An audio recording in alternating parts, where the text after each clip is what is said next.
All right, let's get right into it. Today, we are putting together the ultimate playbook for anyone looking to launch a crypto business in Romania. You know, with the new EU-wide MiCA regulations, the entire game has changed, and we're going to break down every single step you need to take to get ahead. So, you've got this killer idea for a crypto company, and you're setting your sights on Europe. I mean, it's a huge market, a massive opportunity. But for years, let's be honest, the regulatory scene has been, well, a total mess, a patchwork of different rules. But all of that is changing right now. You see, the new Markets in Crypto Assets regulation, everyone just calls it MiCA, is creating a single unified rulebook for the entire EU. This is a game changer. It basically turns countries like Romania into these perfect strategic launchpads. Getting a license there, that could be your golden ticket, your passport to the whole European bloc. Okay, so to succeed, you first have to understand the playing field. Romania isn't just making up its own rules on the fly, it's plugging into this unified EU framework. So the big question is, who are the referees? Who are the regulators you really need to know? You're basically dealing with a team of three main players here. Think of the ASF as your main point of contact. They're the ones supervising your day-to-day crypto services. Then you've got the National Bank, the BNR, who get involved if you're dealing with e-money. And finally, there's the ONPCSB. They are the big watchdog for anti-money laundering, which, trust me, is a huge focus for everybody. Just knowing who does what is step one. Now, this timeline is your runway. The EU rules are already starting to kick in, and we expect to see specific guidance from Romania by the end of 2024. But the date you need to circle in a big red marker is July 2026. That is the final no more excuses deadline for every single crypto provider to be fully licensed. The race is on. So let's start building your company from the ground up. We're going to start with the two most fundamental decisions you have to make: your company's legal structure and how much cash you need in the bank to get started. And this isn't just some boring legal paperwork. This is a huge strategic choice.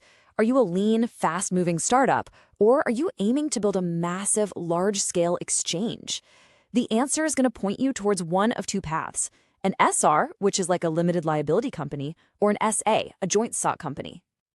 The differences here are pretty clear. An SRL gives you simplicity, it gives you flexibility, which is perfect for new projects or maybe a wallet provider. An SA, on the other hand, requires much stronger governance, but it's really built for things like exchanges or custodians that are holding a lot of client funds. Oh, and a branch? That's mainly for big, established foreign companies looking to set up shop in Romania. And that choice you make, yeah, it hits your bank account directly. The amount of regulatory capital you need for an SFAA is way higher than for an SRL.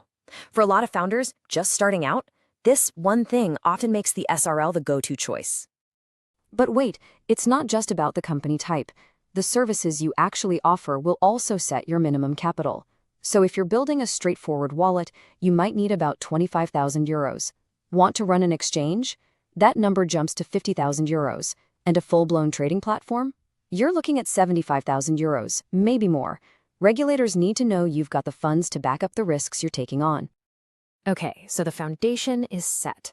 Now it's time to build your compliance toolkit. This is all about getting your paperwork in order, the documents and the internal policies that are going to be the absolute heart of your license application. This checklist is your Bible. You need everything from a rock-solid business plan to super detailed IT security policies. The regulators are going to put your team under a microscope too. They'll ask for fit and proper evidence, which is basically just proof that your directors are trustworthy folks with relevant experience and a clean record. And you can bet they're going to scrutinize your anti-money laundering policies. Now, this part is absolutely non-negotiable. You have to get your AML and KYC standards right. That means having solid customer due diligence like ID checks and screening for what they call politically exposed persons, people in powerful positions who could be a higher risk. For high-risk clients, you'll need to do even more, like checking where their money came from. And of course, you absolutely need transaction monitoring systems and a dedicated AML officer to run the whole show. So you've got your toolkit assembled, you're ready. Now it's time to walk the path to authorization. This is the official journey of turning that pile of documents into a real functioning license.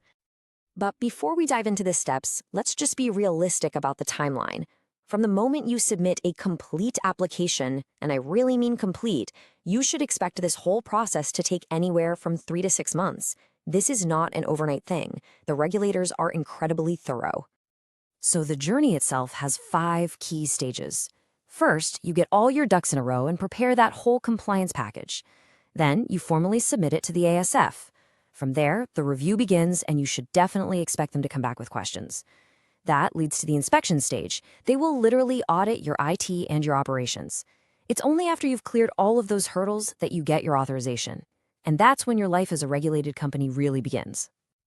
So, you got the license.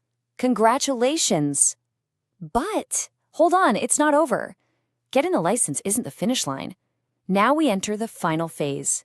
Life after authorization. And this is all about your ongoing responsibilities, especially when it comes to taxes. If your business is trading crypto, the tax side of things is actually pretty straightforward. Your profits, they're subject to standard corporate income tax. Just make sure your record keeping is perfect. Now, for businesses doing mining or staking, here's the key detail. The income is taxable the moment you receive the rewards. That means you need a system to log the value of those assets at that exact point in time. And here's a big one that catches a lot of innovative companies out. If you pay your employees in crypto, those salaries are still subject to the same standard payroll withholding taxes as a regular salary. You've got to have a payroll system that can handle that conversion accurately. And this right here is the bottom line for any licensed firm. It's not just about taxes. You have ongoing reporting duties. You have continuous compliance checks. Your license is your ticket to get into the game, but staying compliant, that's how you stay in the game. Which brings us to our final thought. MiCA has created a level playing field. And for founders who are willing to follow this clearer regulatory roadmap, Romania offers an incredible opportunity, an EU-compliant home base with enormous potential. So the question really isn't if you can launch anymore. The real question is, what are you going to build with this opportunity?